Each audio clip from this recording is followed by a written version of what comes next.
Emmanuel Macron privé de son Air Force One par la polémique Édouard Philippe.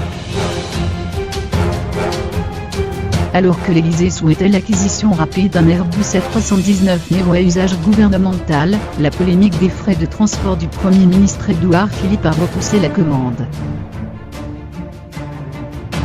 Ces derniers jours, le Premier ministre avait été à l'origine d'une polémique concernant les dépenses de transport après avoir fait affréter un A340 de luxe composé de 100 sièges de type première classe d'un loueur privé pour la somme de 350 000 €.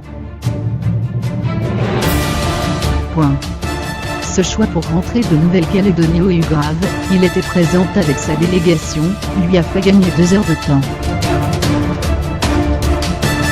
Interrogé par RTL mercredi dernier, le Premier ministre assurait assumer complètement « Je reconnais que les sommes, dès qu'on parle des déplacements du Premier ministre ou du Président, sont toujours impressionnantes, c'est compliqué de déplacer le Premier ministre, et c'est cher. Je comprends parfaitement la surprise et les interrogations que se posent les Français. » Mais alors au grave, il est demandé à tous de faire un effort pour redresser les finances de l'État. Le chiffre du coût du voyage a tout de même fait tourner les têtes des Français et a suscité la colère.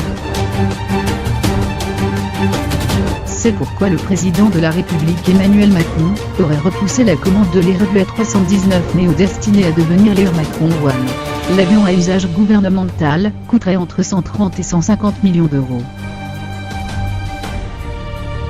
A noter que l'Airbus choisi par Emmanuel Macron serait quand même moins coûteux que la 330 200 qu'avait acquis Nicolas Sarkozy du temps de sa présidence pour la somme de 176 millions d'euros.